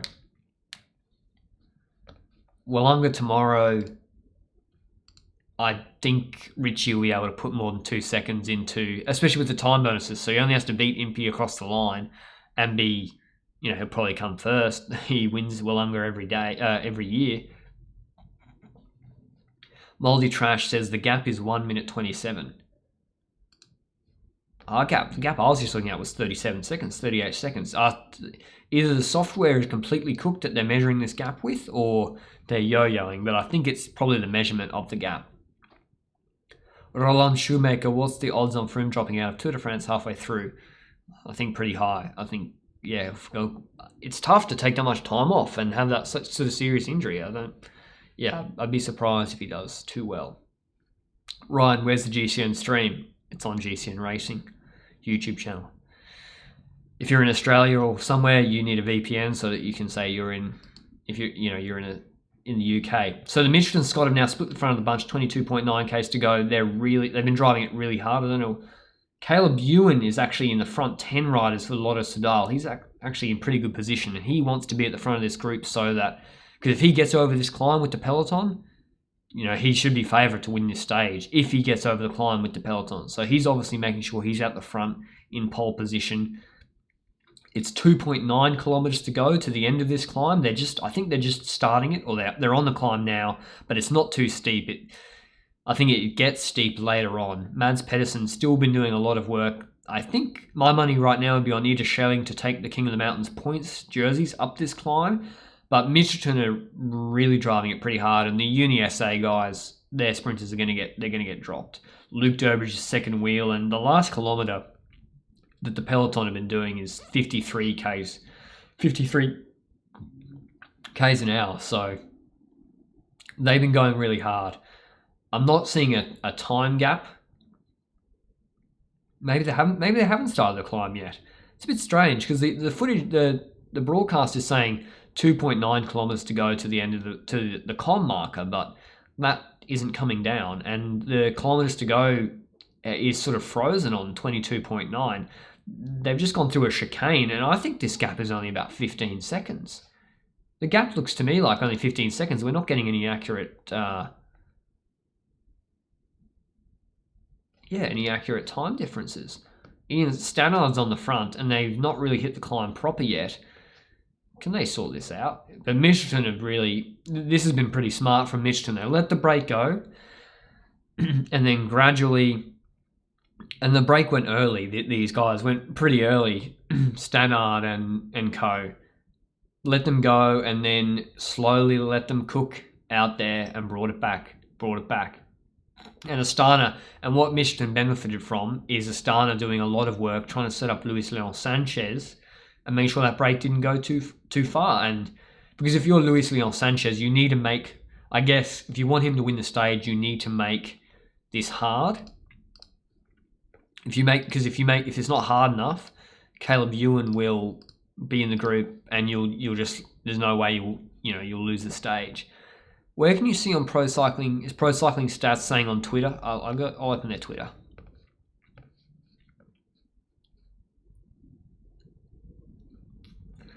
Here we go. Pro Cycling Stats. Ida Schelling has finally broken away from those guys on the climb. So this is what we expected. Ida Schelling is much, he was in that break for a different reason to the other riders. He was in that break obviously because he wants to probably maybe get the stage win, King of the Mountains points. I'm not exactly sure, but he's broken away from Stannard and co. But I think it's all going to be in vain. To me, they're about to get caught on this hill. Yep, they've been caught. Astana brought them back, and Pedersen's going to get mega drops. So this is what this is almost a worst case scenario. This is a worst case scenario for Trek right now because they put Pedersen out front. It's okay for Ineos because Ineos got Luke Rowe, Rowan Dennis, Dylan Van Baal. Stannard's one of many weapons they have. The Trek, did Mads Pedersen stuff it up yesterday? But yeah, Trek have lost Mads Pedersen. That break hasn't really worked, to be honest. Like the point of the break was to go into the climb with a minute gap and reach the crest with Pedersen next to Richie Porte and Stannard next to Pavel Sivakov. At least that's the way I look at the purpose of that break. Ida Schelling's like 4 seconds ahead of the group. He's going to get caught unless he does monster Ks. It's telling me right now it's 22.2 kilometers to go with a helicopter overhead shot. Astana and the Mitchelton train are commingled. Astana have been on the front for quite a while now, and Mitchelton must be loving this because they've got a full contingent of guys still, and they're a third of the way up the climb, maybe halfway up the climb, 8 minutes and a bit climb, and they haven't had to really spend their bickies. Daryl Impey 6th, 7th wheel. I can't see Caleb Ewan now. I might be able to see on the overhead shot. Cameron Myers sitting behind Daryl Impey, and an attack has come up from a Movistar rider on the left-hand side of the road. So attacks are coming. Astana maybe weren't making it hard enough. I don't know which Movistar rider this is, but he has attacked. Where's the PCS live tracker? How do I get that? But he's attacked. Well, maybe it wasn't an attack, but he came from so far back that he didn't. Maybe he's just pulling a turn for someone. But yeah, that looked like a lot of effort to come from very, very far back for no particular reason. Because I can't. In the helicopter shot, there is no Movistar rider in the top 20 riders. The next Movistar rider is about 25th, 30th wheel, and it's strung out right now. We're 21.4, 21.5 Ks to go. And it is single file strung out. And obviously Mads Pedersen's going to get dropped pretty badly. 21.4 Ks to go. I mean, they're not going to drop Richie on this. This climb really suits him. But the thing is, Lucas Hamilton, I think Hamilton now pulling, he'll pull a good turn. I think as we saw, who's got the com for this, remember, who has the com for this climb is this is Crow's Nest Road climb, I'm pretty sure, is Lucas Hamilton with 8 minutes 21 4 years ago. So they just were on the flatter section, and I think you can see here the last kilometer and a bit there's a lot of sections over 10%. It does flatten out a little bit at the end, but there's going to be a reckoning at some point on this climb. And this is what we bargained for. This is exciting stuff.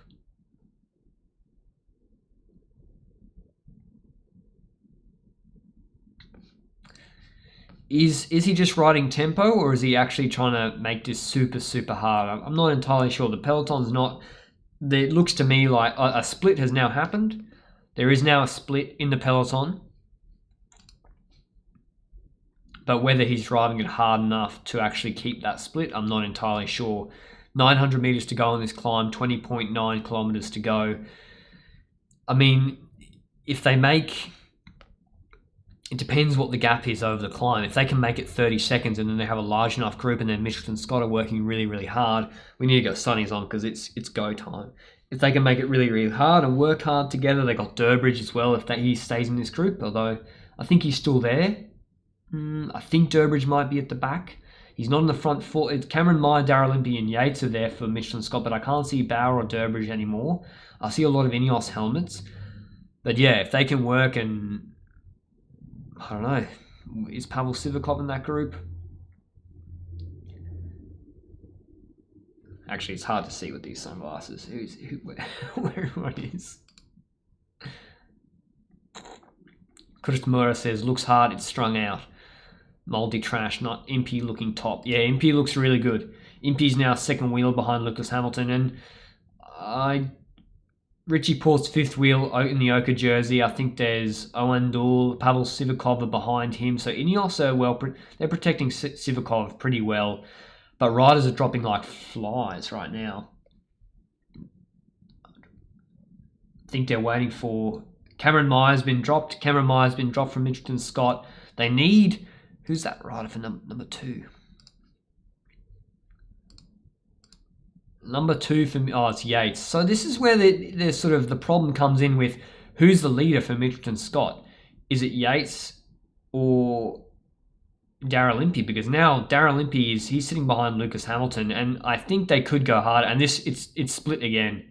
There's been another. They've been shelled. There's 3, 6, 9, 10. There's only 10 riders in this group right now. Jumbo Visma riders just pulled off. I'm not sure if that was George Bennett. Another split's happening. Pavel Sivakov is losing the wheel. Pavel Sivakov lost the wheel to his rider just then. I'm not sure if it's a flatter section though. He's slowly getting it back up. Richie Porte's looking really good though. So 20.1 kilometers to go. They're cresting this climb. Maybe Sivakov just let off the gas a little bit. Maybe Porte wants to king the mountain points, but I can't see. They're coming around. They're showing a low. Richie Porte's attacked. Richie Porte's attacked now. Or maybe he's just going to the front of the group to show I'm the big boss. Yeah, Richie Porte came over to get the King of the Mountains points. Maybe that was just you guys got nothing on me. I'm not in any difficulty here at all. So best of luck, Daryl Impey. Maybe that was what that was. But yeah, Richie Porte. I think Richie Porte has this sewn up. To be honest, I think the Tour Down Under is pretty much sewn up for Richie Porte.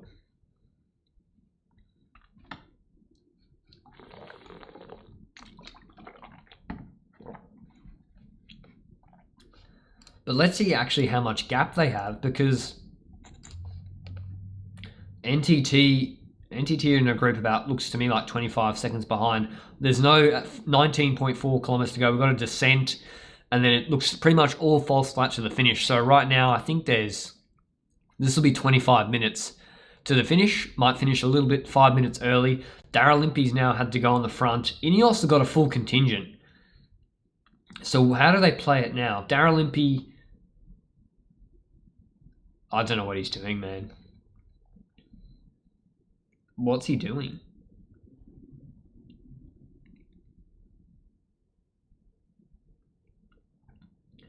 Why would Daryl Impey pull on a non-technical descent in front of Richie Porte with Richie Porte and Ineos stuck on his wheel? And it seems to me like Yates is doing less work than Daryl Impey right now, and Yates is getting to sit on a lot more. Doesn't make complete sense to me. Because what Impey wants to do is get more bonus seconds at the finish, right? So Impey, they should keep Impey fresh for the finish. Finally, Mitchelton Scott, just before they went to the ab break, finally Mitchelton Scott went round, or Yates, whoever was actually helping him.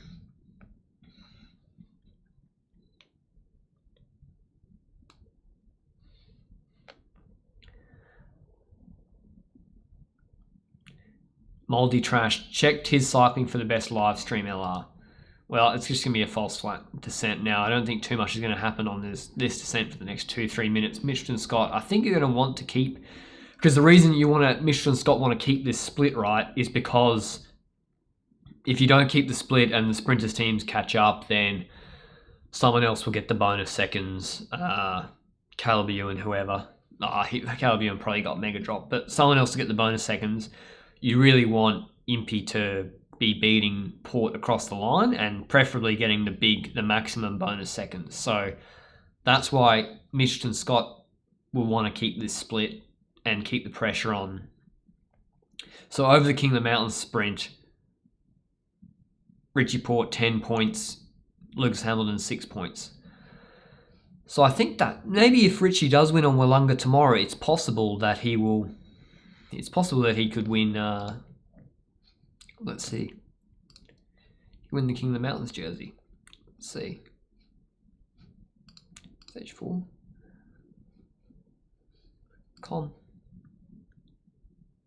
Okay, so if Richie Porte wins on Wollonga tomorrow, if there's 10 com points on offer, I think it's possible that he could win the King of the Mountains jersey by one point ahead of Joey Roscoff. That's possible.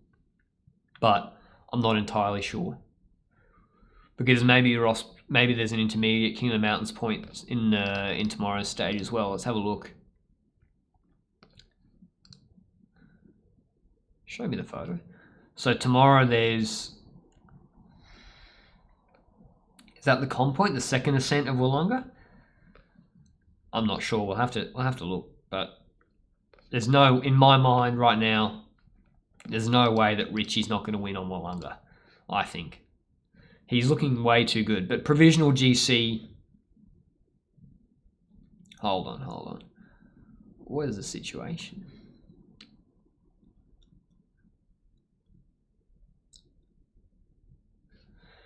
Pro Cycling Stats are showing a pretty weird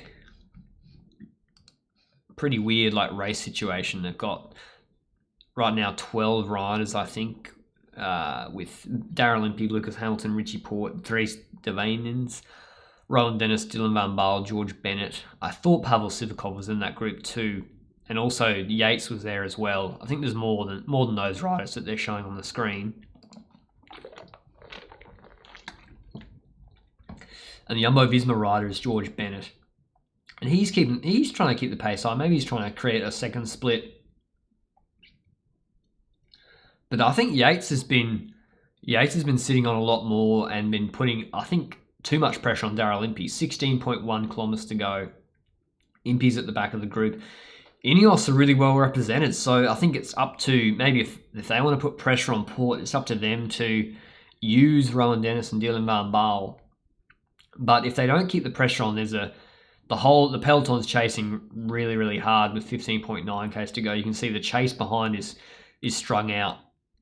Robert Powell got dropped. By the way, the thing we haven't seen is that Robert Powell got dropped, I think, from that group. Ooh, did Caleb nearly crash? Caleb Ewan nearly got run off the road and nearly crashed. Maybe he had a mechanical. Wow, what the hell? They better show a replay of that. Anyone just see that? Caleb Ewan nearly got gutted? That is weird. Ineos have now finally gone to the front, number 67. Let's have a look, start list. So Dylan Van Baarle's gone to the front. I'm not sure if anyone has a stopwatch out. That looked to me like a 10 to 12 second gap. I think a 10 to 12 second gap for that break. 15 k's to go. Will they work well enough together? I mean, Porte's just going to sit on, right? Like, Porte would be happy for them to be caught. He's got no Trek teammates, I don't think, in this group, so he's isolated. Ineos have three riders if Sivakov is here, although I have not seen him just yet. So if Sivakov isn't here, then Ineos probably shouldn't be doing too much work. Mitchelton Scott are well represented, obviously, with Impey and Yates, and I think Lucas Hamilton's here as well. So Hamilton, who did the work on the climb, is going to be Lanterne as well again to keep that split. But my money right now would be on them being caught by the chasing group. I think if Astana have enough riders, Quickstep have enough riders, Education First even are pretty well represented. I'm not sure this front group, there's too many competing interests. I'm not sure they're going to work well enough together to... Yeah, Sivakov is in this group. I'm not sure they're going to work well enough together. And as well, Diego Ulissi versus Daryl Impey. It looks like, you'd be putting your money on Diego Ulissi to actually win this race. Oh, thanks, Timothy Millen.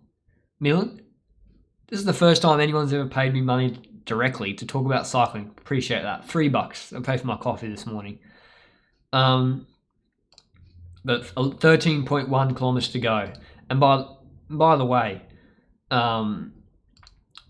speaking of sort of more content and stuff, as you might have seen on my Instagram, that I'm now eligible for channel membership, and channel membership will be good because GFM says 18-second gap, but channel membership will be good because I don't know how many people will sign up to it, but I'm going to have, for these streams, you'll have custom emotes and stuff. So, for example, like I'm going to have a Nairo in green little emoji, just funny things like that you can use, or cracked or attack emojis, which I think will be cool on climbs, or like what bomb emojis.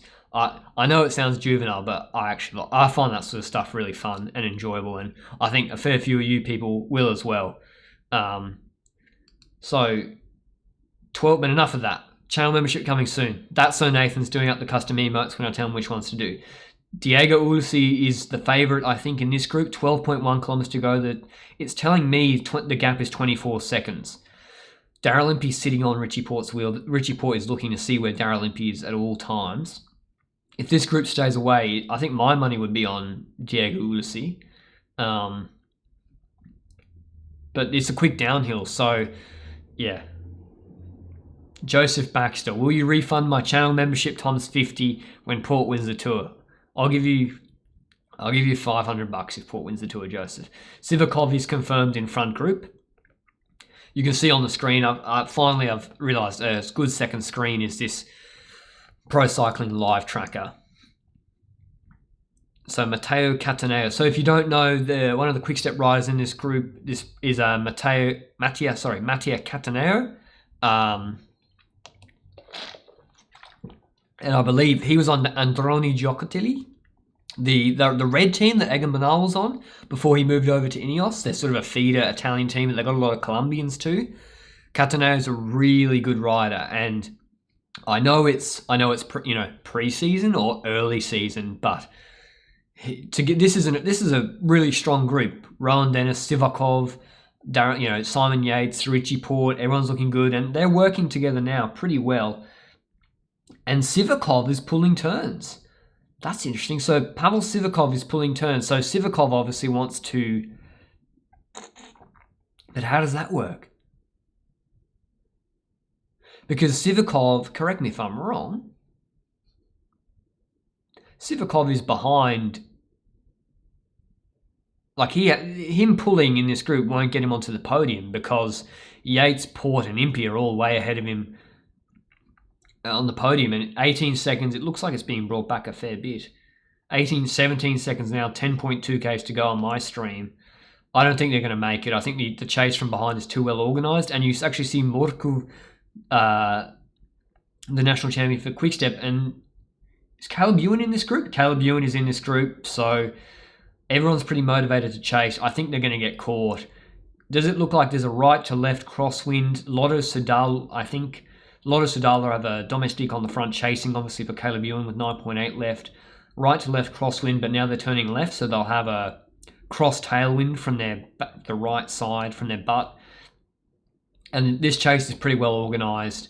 And I think there won't be enough... Yeah, this is done, I think. I don't think they're going to stay away. Because what's really the incentive for Porte to work too hard here?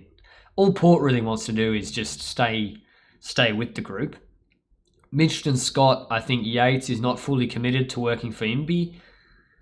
Yes, Dylan Van Baarle is working nicely for Ineos, but just then you saw they just lost a microsecond. As Dylan Van Baarle pulled off, looked over his left shoulder, the quick-step rider, I'm not sure if it was Cataneo, didn't pull through particularly readily, He didn't pull through with much verve. So, yeah, if Ineos do stay away, then with a 10-second gap and maybe get some bonus seconds, that'll boost them maybe into top 10 on GC, Dennis and co. But yeah, I think this isn't long for this world, but I have been wrong before. Let's see. So Yates is on the front. Let's see if Richie chops off. Richie just seems to be working with these guys. And I guess if you were Richie Porte and you're feeling okay, you may as well just fill your role in the pace line, keep the momentum, so that, because if it gets too slow and then Mitchelton attack you, then that's harder for you to close than just at least pulling, doing a 5 to 10 second turn yourself as they go around the big country roundabout to the right hand side. 8.2 Ks to go. Let's count. 1, 2, 3, 4, 5, 6.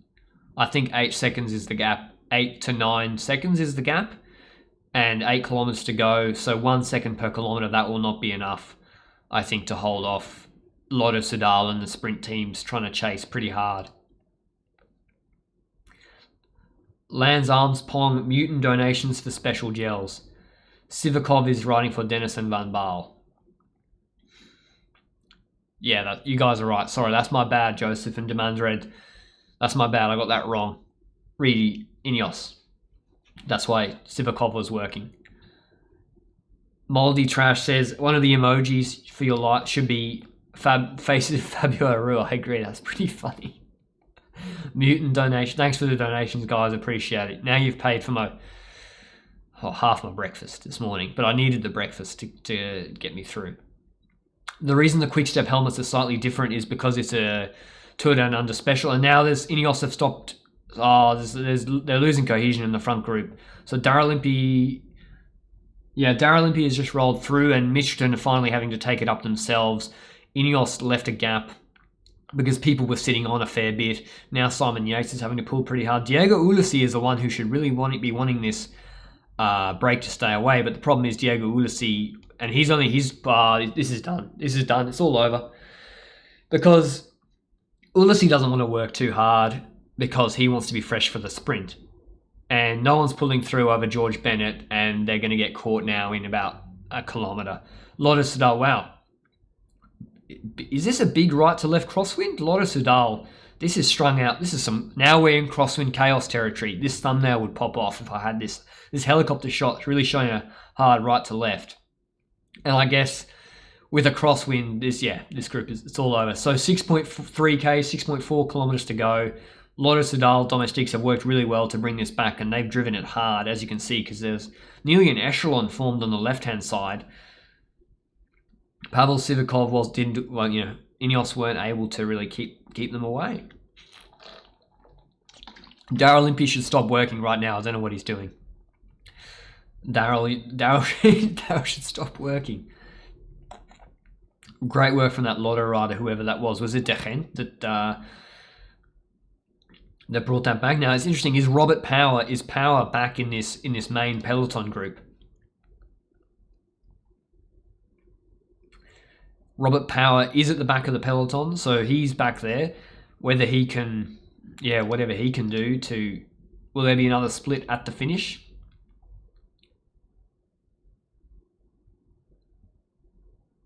Now this is just stupid. Who's number 5? So Lucas Hamilton's on the front doing work for Daryl Impey. Mitchelton and Scott need to just chill. Recharge for tomorrow. They're not going to get nothing done right now. What's the finale? It's a downhill false flat finish. We're about to get over the... Once they finish this climb, Mitchelton and Scott need to take the foot off the gas, which I think they just did right then. 5.6 k's to go. This is not their responsibility anymore. Stay with the front group. Recharge for tomorrow. Impey's in the Oka jersey tomorrow, I think. There's no need to do any more work. You can't do anything more on this stage. This is now down to the sprinters. Cofidis are there. So is Elia Viviani in this main group? There's now an attack from Agitour La Mondiale rider, followed by Pavel Sivakov and a quick-step rider. Daryl Impey's tried to bridge across to this, and Porte is not in this group. Diego Ulissi is there as well, but there's an Ineos rider with Richie Porte on his wheel trying to close across. And then Pavel Sivakov came off the gas, and Porte closed it to Impey. So Porte is being isolated. There are no Trek teammates really helping Porte, but I think Impey should shut up shop. That was Romain Bardet. 5 k's to the finish. Romain Bardet is attacked.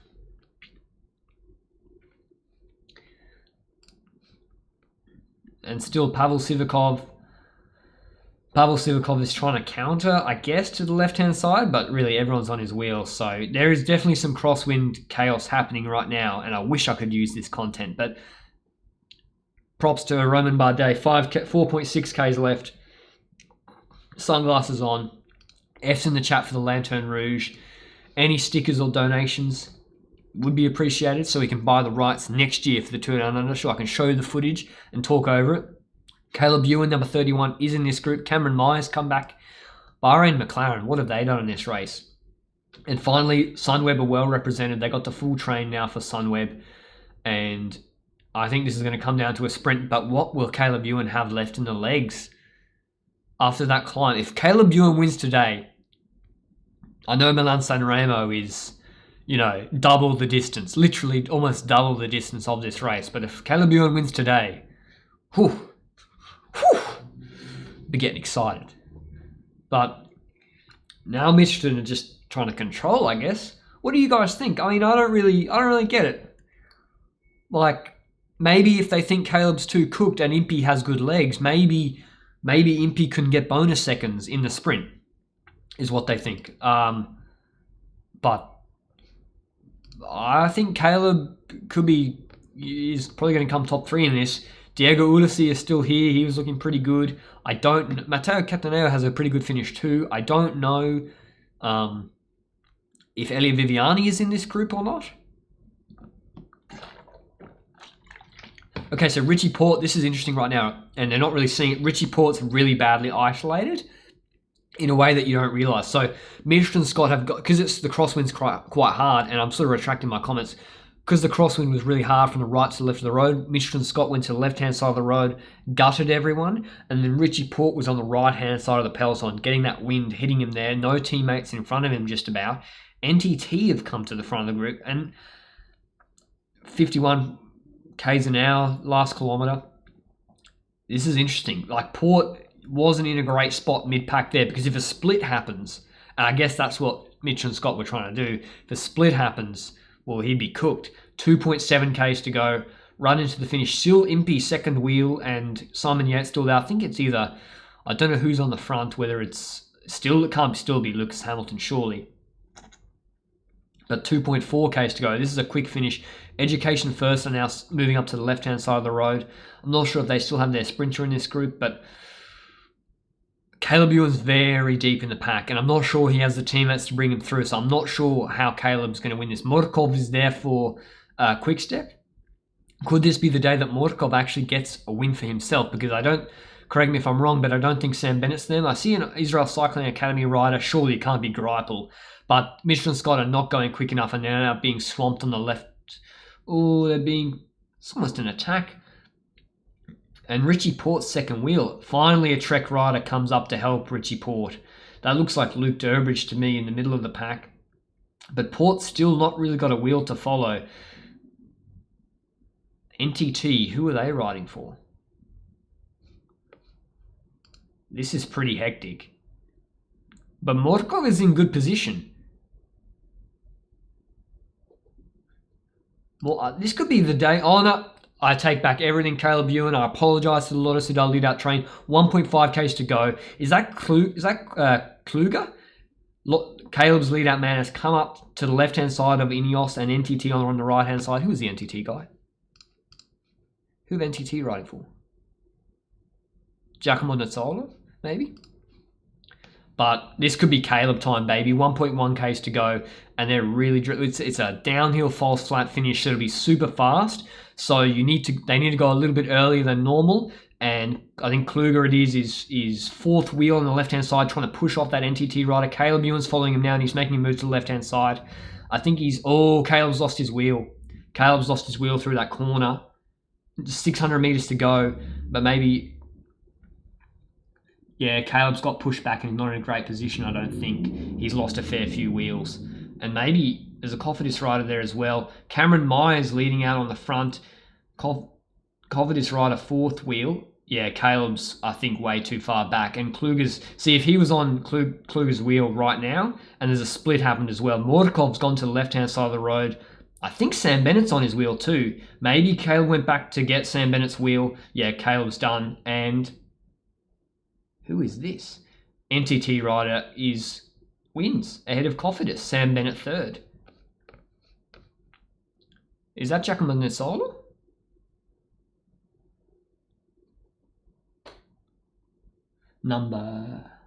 Yeah, Giacomo.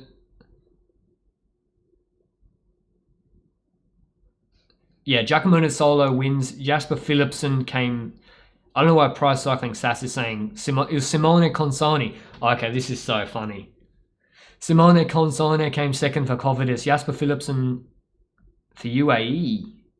Was it? I thought it looked like Sam Bennett. Pro Cycling Stats I'm very confused by. But it was Nizzolo. Great win for NTT. Bjarne Riis lands in Australia. Gets NTT their first World Tour win for what seems like an age. But that was a super exciting stage. What a great Saturday. Like, GC action over the final climb, and, a breakaway. This was fantastic. Then it all came together, right to left, crosswind chaos. That was awesome. I'm pretty stoked I did this stream. We've got 200 people in the stream. I'm looking overhead right now. So Kluger leads out. Simone Consone's third wheel, then Giacomo Nizzolo. So Giacomo Nizzolo got the perfect lead out. Remember, this is a downhill false flat sprint, so he went earlier, and Simone Consone never got up to speed enough to really come round past his hip. Sam Bennett came super quick from far back, but his lead out was a bit far back. Caleb didn't have the legs, so Caleb's not winning Milan San Remo. I'll say that now, especially this Poggio is definitely in it. But great win for Giacomo Nizzolo. Richie Porte finished in the main group. I'm not sure if there was a time gap. Greipel maybe 6th. Let's see over the line. Nizzolo by a bike length to Consoni, then Sam Bennett half bike length, then gap. Morkov for quick step. Then Philipsen for UAE because he's in the blue jersey, and then Andre Greipel came a fair bit back. Daryl Impey finished ahead of Porte, but I'm not sure if there's any time gaps. But Daryl Impey will be in the jersey tomorrow. Any stickers, donations before the stream ends would be appreciated. This has been really fun, guys. We've had a 2-hour stream. It's been pretty solid. Any questions you want to ask? You can ask questions through the donation button as well, although I answer them anyway. Moldy Trash. Consoni is performing over Viviani. Is it from the crash? I don't know, but let's just say that Consoni Viviani put that Instagram post up criticizing his lead out. Well, Consoni's pretty much done better in the sprints than he has. But that was a great stream. That was a great race. This has been a great stream. Really enjoyable. If you're just tuning in now, Eli Friedman tuned in now. A quick recap is that from about 80 kilometers to go, Ineos tried to get one of Luke Rowe, Pavel Sivakov, and Rowan Dennis and co. into a break. And then they were joined by Mads Pedersen eventually with Stannard and Czerny for CCC and Ida Schelling for Bora Hansgrohe. That break stayed away until Michelin Scott and Astana reeled it back before the final climb, the Crow's Nest climb. They caught them on that climb, dropped them, and then Michelin Scott put Lucas Hamilton on the front to make it really hard. That split the peloton because they were trying to set up Daryl Impey and Yates.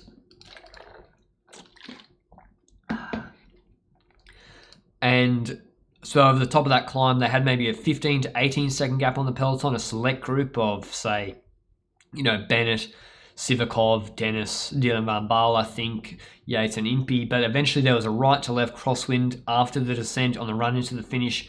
They got brought back with 6 kilometers to go. Richie Porte was there the whole time, and Richie Porte actually got the 10 King of the Mountains points over the top of the climb. They got brought back, and it set up a pretty hairy sprint, actually, with